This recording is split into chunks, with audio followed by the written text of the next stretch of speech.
அதிகாரம் 17.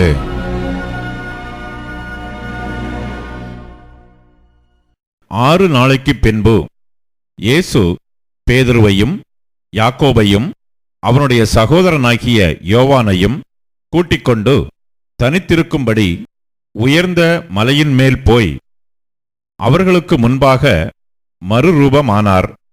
அவர் முகம் சூரியனைப் போல பிரகாசித்தது. அவர் வஸ்திரம் வெளிச்சத்தைப் போல வெண்மையாயிற்று. அப்பொழுது மோசேயும் எலியாவும் அவரோட பேசுகிறவர்களாக அவர்களுக்கு காணப்பட்டார்கள். அப்பொழுது பேதுரு இயேசுவை நோக்கி, ஆண்டவரே, நாம் இங்கே இருக்கிறது நல்லது. உமக்கு சித்தமானால் இங்கே உமக்கு ஒரு கூடாரமும், மோசேக்கு ஒரு கூடாரமும், எலியாவுக்கு ஒரு கூடாரமுமாக 3 கூடாரங்களை போடுவோம் என்றான். அவன் பேசுகையில், இதோ ஒளியுள்ள ஒரு மேகம் அவர்கள் மேல் நிழலிட்டது. இவர் என்னுடைய நேசகுமாரன், இவரில் பிரியமாயிருக்கிறேன், இவருக்குச் செவி கொடுங்கள் என்று அந்த மேகத்திலிருந்து ஒரு சத்தம் உண்டாயிற்று. சீஷர்கள் அதைக் கேட்டு முகங்குப்புற விழுந்து மிகவும் பயந்தார்கள். அப்பொழுது இயேசு வந்து அவர்களைத் தொட்டு, எழுந்திருங்கள், பயப்படாதேயுங்கள் என்றார். அவர்கள் தங்கள் கண்களை ஏறெடுத்து பார்க்கையில் இயேசுவைத் தவிர வேறொருவரையும் காணவில்லை.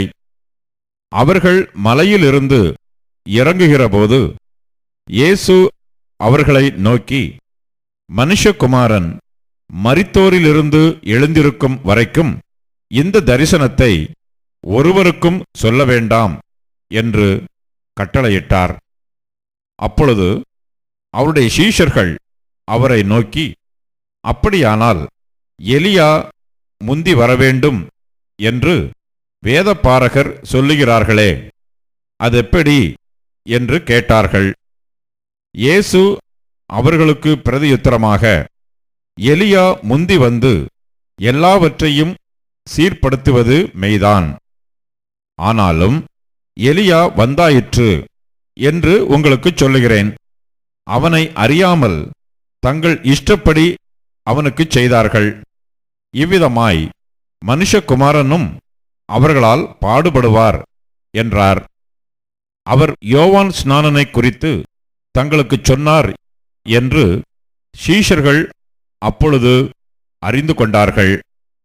அவர்கள் ஜனங்களிடத்தில் வந்தபோது ஒரு மனுஷன் அவரிடத்தில் வந்து அவர் முன்பாக முழங்கால் படியிட்டு, ஆண்டவரே, என் மகனுக்கு இரங்கும்.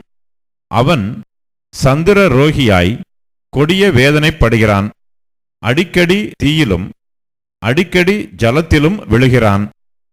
அவனை உம்முடைய சீஷர்களிடத்தில் கொண்டு வந்தேன். அவனை சொஸ்தமாக்க அவர்களால் கூடாமற் போயிற்று என்றான். இயேசு பிரதியுத்தரமாக, விசுவாசமில்லாத மாறுபாடுள்ள சந்ததியே, எதுவரைக்கும் நான் உங்களோடு இருப்பேன்? எதுவரைக்கும் உங்களிடத்தில் பொறுமையாயிருப்பேன்? அவனை என்னிடத்தில் கொண்டு வாருங்கள் என்றார்.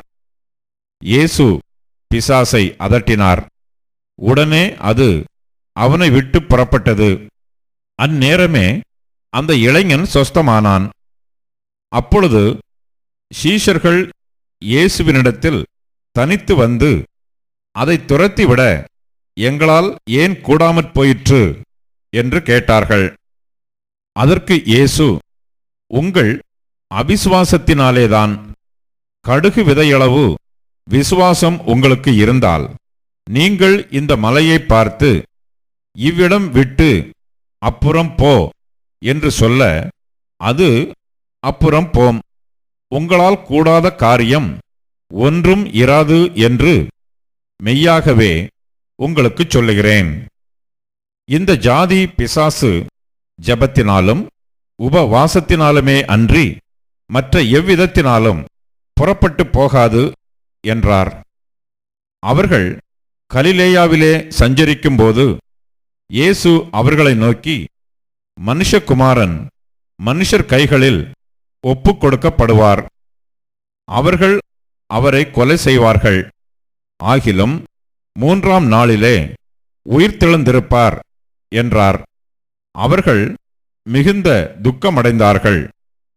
அவர்கள் கப்பர்நகூமில் வந்தபோது வரிப்பணம் வாங்குகிறவர்கள் பேதுருவினிடத்தில் வந்து, உங்கள் போதகர் வரிப்பணம் செலுத்துகிறதில்லையா என்று கேட்டார்கள். செலுத்துகிறார் என்றான். அவன் வீட்டிற்குள் வந்தபோது அவன் பேசுகிறதற்கு முன்னமே இயேசு அவனை நோக்கி, சீமோனே, உனக்கு எப்படி தோன்றுகிறது? பூமியின் ராஜாக்கள் தீர்வையையும் வரியையும் தங்கள் பிள்ளைகளிடத்திலோ அந்நியரிடத்திலோ யாரிடத்தில் வாங்குகிறார்கள் என்று கேட்டார். அதற்கு பேதுரு, அந்நியரிடத்தில் வாங்குகிறார்கள் என்றான். இயேசு அவனை நோக்கி, அப்படியானால் பிள்ளைகள் அதை செலுத்த வேண்டுவதில்லையே. ஆகிலும் நாம் அவர்களுக்கு இடறலாய் இராதபடிக்கு நீ கடலுக்குப் போய் தூண்டில் போட்டு முதலாவது அகப்படுகிற மீனை பிடித்து அதன் வாயை திறந்து பார். ஒரு வெள்ளிப்பணத்தை காண்பாய். அதை எடுத்து எனக்காகவும் உனக்காகவும் அவர்களிடத்தில் கொடு என்றார்.